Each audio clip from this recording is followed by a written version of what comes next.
পশ্চিম মিছামাৰী প্ৰয়াত মোহন উপাধ্যায়ৰ বাসগৃহত এটি গাম্ভীৰ্যপূৰ্ণ স্মৃতিচাৰণ সভা আয়োজন কৰা হয়। এই সভাত বিশিষ্ট সাহিত্যিক ডাক্তৰ ধৰণী ঢুলেঙে সভাপতিত্ব কৰে আৰু সেই কৈৰালা সভাৰ উদ্দেশ্য ব্যাখ্যা কৰে। এই স্মৃতিচাৰণ সভাৰ মূল আকৰ্ষণ আছিল মোহন বীথিকা নামৰ স্মৃতি গ্ৰন্থ উন্মোচন, যি বিশিষ্ট সাহিত্যিক তথা সংস্কৃত পণ্ডিত নাৰদ উপাধ্যায়ে উদ্বোধন কৰে। স্মৃতি গ্ৰন্থটিত মোহন উপাধ্যায়ৰ জীৱন, সাহিত্যিক অৱদান আৰু তেওঁৰ স্মৃতি চিহ্নবোৰ অন্তৰ্ভুক্ত কৰা হৈছে। এই সভাত উপস্থিত বক্তাসকলে প্ৰয়াত মোহন উপাধ্যায়ৰ সাহিত্যিক, সামাজিক আৰু সাংস্কৃতিক অৱদানৰ কথা স্মৰণ কৰি তেওঁৰ আদৰ্শ অনুসৰণ কৰিবলৈ আহ্বান জনায়। গীত সংগীতেৰে জীপাল কৰি তোলা এই অনুষ্ঠানৰ অঞ্চলৰ বহুতো বিশিষ্ট ব্যক্তি, সাহিত্য প্ৰেমী আৰু সমাজকৰ্মী উপস্থিত হৈ প্ৰয়াত সাহিত্যিকক শ্ৰদ্ধাঞ্জলি জ্ঞাপন কৰে। News desk report KNSG live. হয়, নমস্কাৰ। আপোনালোকৰ এই মাধ্যমৰ যোগেদি মই সকলোকে স্বাগত জনাইছোঁ। মোহন উপাধ্যায়দেৱে আমাক এৰি থৈ যোৱা 1 বছৰ কাল হ'ল।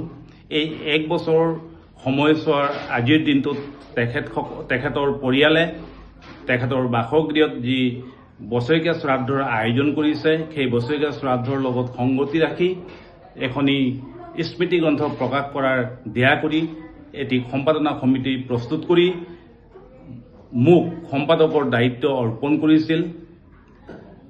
আজি সেই সম্পাদনা সমিতিয়ে তেখেতৰ স্মৃতিসমূহ জীয়াই ৰখাৰ উদ্দেশ্যেৰে মোহন বীথিকা নামেৰে এখনি গ্ৰন্থ আমি প্ৰস্তুত কৰি ইয়াত উলিয়াই আজি উন্মোচন কৰা হ'ল। আমি পুস্তকখনৰ নাম মোহন বীথিকা এই গতিকে ৰাখিছোঁ, বীথিকা শব্দৰ অৰ্থ হৈছে ৰাষ্ট্ৰ, অৰ্থাৎ মোহন উপাধ্যায়দেৱৰ ৰাষ্ট্ৰসমূহ যাতে সকলো পাঠকে পঢ়িবলৈ পাওক, তেখেতৰ কীৰ্তিখিনি জানক, এই উদ্দেশ্য আগত ৰাখি কিতাপৰ নাম মোহন বীথিকা দিয়া হৈছে। এই গ্ৰন্থখনিৰ লগতে আমি 2টা খণ্ডত প্ৰকাশ কৰি উলিয়াইছোঁ। এটি হৈছে স্মৃতি খণ্ড, আনটি হৈছে প্ৰবন্ধ খণ্ড। স্মৃতি খণ্ডত তেখেতৰ গুণ গৰিমাসমূহ ব্যাখ্যা কৰা হৈছে বিভিন্ন লিখকৰ দ্বাৰা, আৰু দ্বিতীয় যি প্ৰবন্ধ খণ্ড আছে তাত বিভিন্ন বিষয়ৰ ওপৰত সুলেখকসকলে লিখনি যি পঠিয়াইছিল সেয়া ইয়াত সন্নিৱিষ্ট কৰা হৈছে। আপোনালোকক জনাবলৈ পাই সুখী হৈছোঁ। যি প্ৰবন্ধ খণ্ড, সেই প্ৰবন্ধ খণ্ডত আমি গুৱাহাটী বিশ্ববিদ্যালয়, নলবাৰী সংস্কৃত বিশ্ববিদ্যালয়, নলবাৰী সংস্কৃত মহাবিদ্যালয়, চাংচাৰী মহাবিদ্যালয়কে আদি কৰি দৰং মহাবিদ্যালয়, বিশ্বনাথ মহাবিদ্যালয়, তাৰোপৰি বৰগাং মহাবিদ্যালয়ৰ পৰাও আমি লিখনিসমূহ আহ্বান কৰিছিলোঁ। আমি যেনেদৰে বিচাৰিছিলোঁ লিখনিসমূহ সুলেখকসকলে আমাক তেনেদৰে পঠিয়াই আমাক কৃতাৰ্থ হৈছে। এই সুযোগতে স্বনামধন্য লিখকসকললৈ কৃতজ্ঞতা জ্ঞাপন কৰিছোঁ।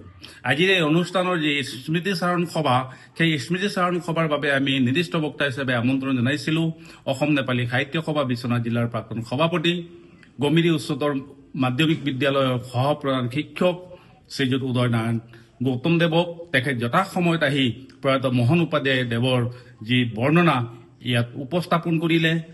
সঁচাকৈ তেখেত প্ৰয়াত মোহন উপাধ্যায়ৰ লগত খুব আগৰ পৰাই, অৰ্থাৎ প্ৰয়াত মোহন উপাধ্যায় দেৱৰ জন্মৰ আগৰ পৰাই সেই পৰিয়ালৰ লগত তেখেতৰ সুসম্পৰ্ক আছিল, তেনে ইয়াত অনুধাৱন হৈছে।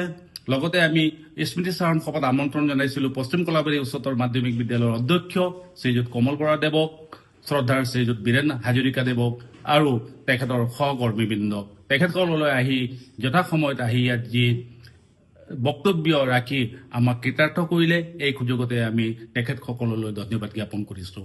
স্মৃতি গ্ৰন্থভাগ অৰ্থাৎ মোহন বীথিকা গ্ৰন্থ উন্মোচনৰ কাৰণে আমি আমন্ত্ৰণ জনাইছিলোঁ অসম নেপালী সাহিত্য সভাৰ সভাপতি, বিশ্বনাথ মহাবিদ্যালয়ৰ স্বনামধন্য অধ্যক্ষ ডক্টৰ চিন্তামণি শৰ্মাদেৱক।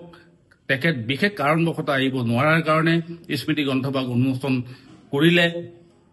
গীতাৰ ওপৰত বৰ্তমান গোটেই ভাৰতবৰ্ষত নিজৰ নাম খোদিত কৰিবলৈ সমৰ্থ হোৱা বিজ্ঞান শিক্ষক সুদূৰ চমাৰ দলনিৰ শ্ৰীযুত নাৰদ উপাধ্যায় দেৱে, মই এই সুযোগতে শ্ৰদ্ধাৰ নাৰদ উপাধ্যায় দেৱকো ধন্যবাদ জ্ঞাপন কৰিছোঁ।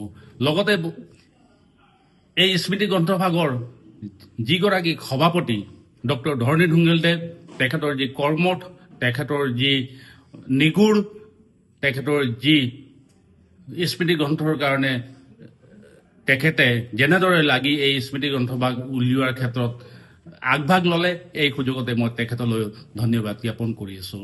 লগতে পৰিয়ালে এই গ্ৰন্থভাগ উলিয়াবৰ বাবে আমাক যি দায়িত্ব অৰ্পণ কৰিছিলে সেই সুযোগতে মই পৰিয়ালবৰ্গলৈও কৃতজ্ঞতা জ্ঞাপন কৰি এই অনুষ্ঠানৰ বিষয়ে মই ইয়াকে কৈ মোৰ দুআষাৰ সামৰণি মাৰিলোঁ। ধন্যবাদ।